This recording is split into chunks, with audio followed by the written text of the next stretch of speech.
Bismillah, alhamdulillah, wa salatu wa salam ala rasulillah, amma ba'da. Assalamu alaikum rahmatullahi wa barakatuh, hurmatly dostlar. Сабактарыбыз улантабыз жин жана шайтандар аламы, өдүлүүчү маселебиз жиндерден тосулуучу, коргонуучу себептер, куралдар, жолдор. Ошол маселеде эң негизги балким маселеге жеткенбиз, бул ла иляха иллаллах келмесинин негизинде ошол шайтандардан коргонуу жана бардык ошол коргонуучу нерселердин бардыгы балким ошол ла иляха иллаллах Аллахты жаңгыздоо келмесинин негизинде куруларын биз айтып кеткенбиз. Жана ошол ла иляха иллаллахтын ошол качан ошо шайтандардан жана жиндерден күчтүү деңгээлде коргоно алат киши, качан ошо шарттарын аткарса дегенбиз. Ошо шарттардан бүгүн экинчи шартка келип жеттик. Бул али-яқин. Али-яқин деген бул бекем ишеним. Ошол ла иляха иллаллах келмесин айткан пенде ушундай деңгээлде Аллахка ишениш керек. Шек жүрөгүндө болбогон деңгээлде. Шек күмөн болбош керек. Шек күмөндү чыгарып сала турган деңгээлде жүрөгүндө бекем ишеним болуш керек. Ошондо бул ла иляха иллаллахтын шарттарынын бири аткарылып, шайтандардан болгон тосулуу өтө күчтүү болот. Аллах Таала Куранда айткан: Аузу биллахи минеш шайтанир раджим.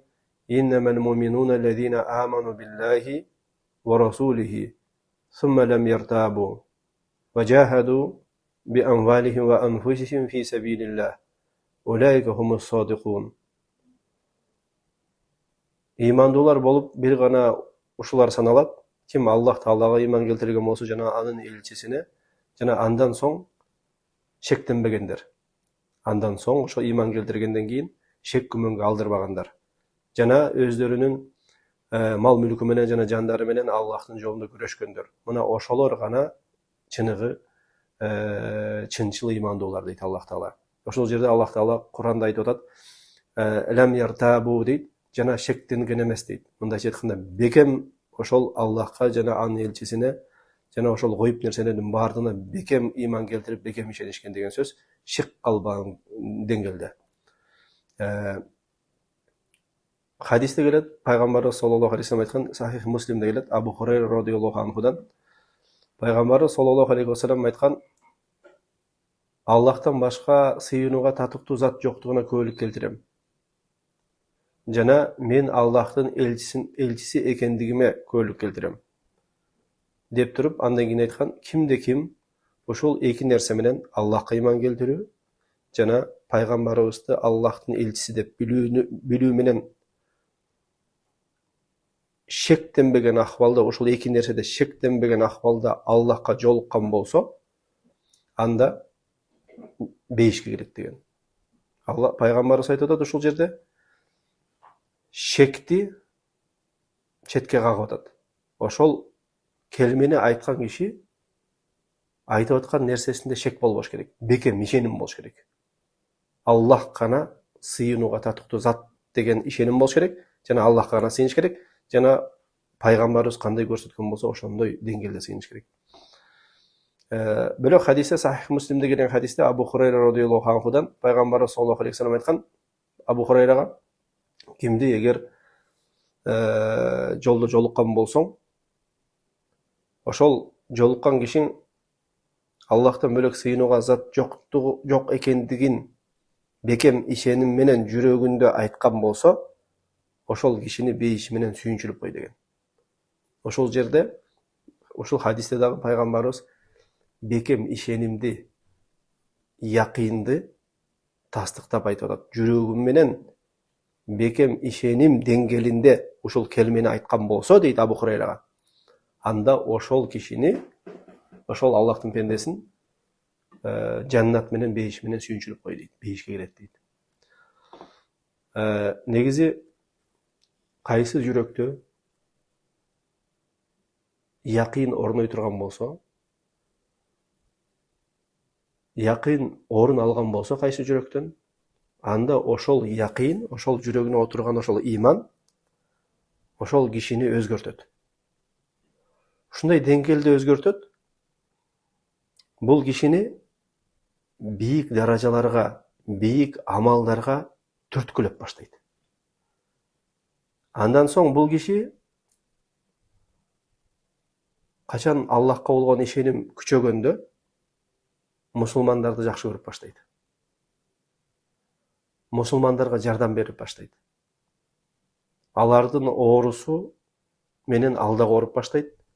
Жана алардын кайгы капасы менен алда кайгырып баштайт. Себеп дегенде жүрөгүндөгү ушул ишеним Аллахка болгон, жүрөгүндө бүт ушу мусулман үммөтүнө сүйүүнү жаратат. Себеп дегенде Аллах Таала кандай мусулман болбосун, Аллах аны жакшы көрөт.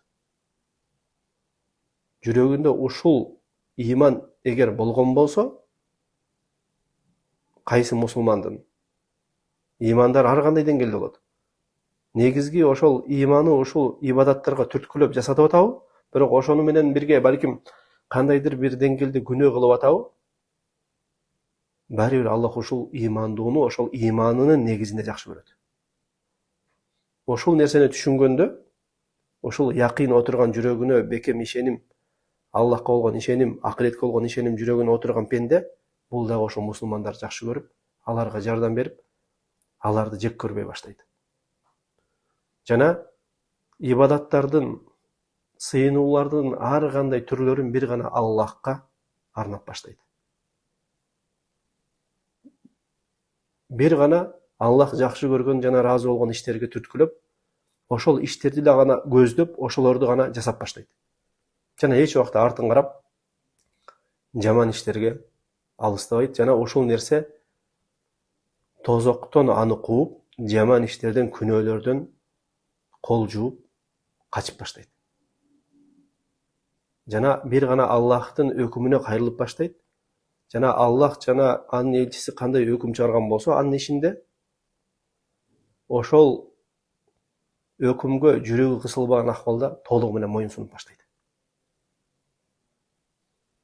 Ошол себептен бул якын өтө күчтүү шарттардан болуп эсептелет. Ла илаха иллаллахтын айткан киши ушул нерсеге бекем ишенген акыбалда, шектенбеген акыбалда айтыш керек.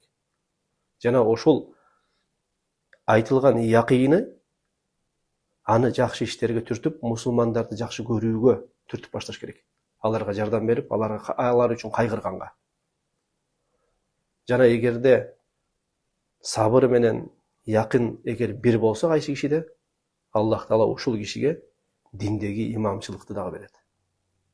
Ошол жерден токтотуп турабыз. Адаттагы дуа маселесинде биз экинчи чоң бир негизге токтолуп атканбыз. Бул пайгамбарыбызга салават айтуу маселеси. Жана ушул салават айтуу маселесинде пайгамбарыбызга салават айтуунун фазилеттери, жакшылыктары, пайдалары жөнүндө токтолгонбуз. Ушул маселеде дагы бүгүн хадис айтып кетебиз. Бул имам Насаинин Сунан китебинде келет. Абу Бурда радиаллаху анхудан келет. Абу Бурда айтат, пайгамбарыбыз саллаллаху алейхи вассалам айткан дейт. Кимде ким мага, менин үммөтүмөн кимде ким ихлас, жүрөгүндө ихлас менен мага салават айта турган болсо, бир салават айта турган болсо, Аллах Таала ошол салаватынын негизинде, айтылган салаваттын негизинде ага 10 салават айтат дейт. Ага 10 салават айтат. Жана ошонун негизинде аны 10 даражага көтөрөт дейт.